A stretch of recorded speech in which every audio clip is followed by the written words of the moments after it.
Friend, कैसे हो आप लोग। आज एक नई स्टोरी के साथ में आए हैं और आपको एक ऐसी स्टोरी सुनाना चाहूँगी जो बांझ औरत की कहानी है।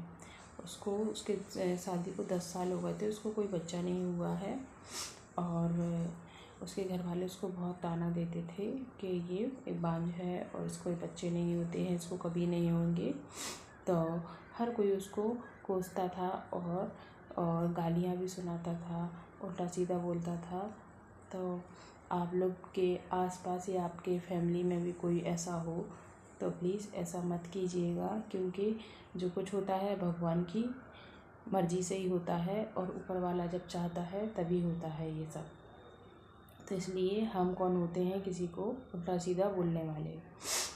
तो वो औरत को 10 साल हो गए थे, कोई बच्चा नहीं हुआ था। फिर उसकी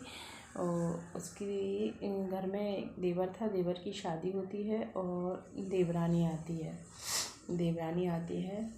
तो पहले उस देवरानी की एक लड़की होती है और लड़की को जैसे वो अपने गोदी में उठाने के लिए होती है तो उसकी देवरानी झटक कर ले लेती है, बोलती है और दूर रहो मेरे बच्चे से, और तुम्हारा साया भी मैं अपने बच्चों पे नहीं पड़ने दूँगी और दूर रहा करो।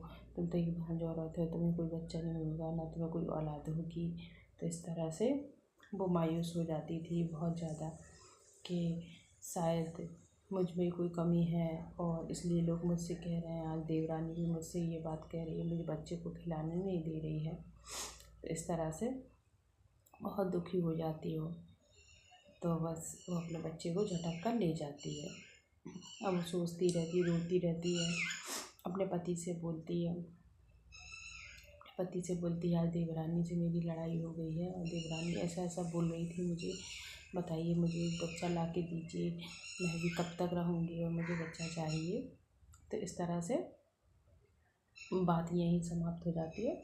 फिर उसके बाद दूसरे दिन क्या होता है, दूसरे दिन गुड़िया जो रहती है देवरानी की, उसको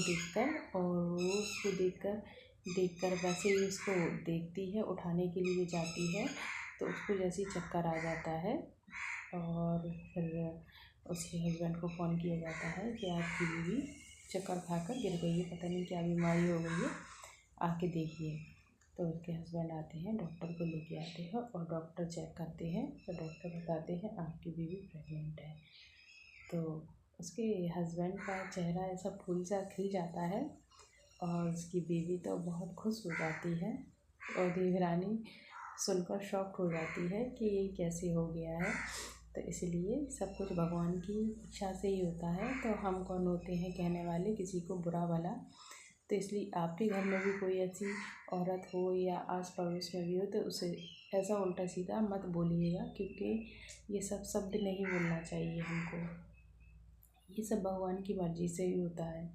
तो ये देवरानी और जेठानी की कहानी थी, छोटी सी कहानी थी और ये हर घर में आजकल ये कहानी हो रही है।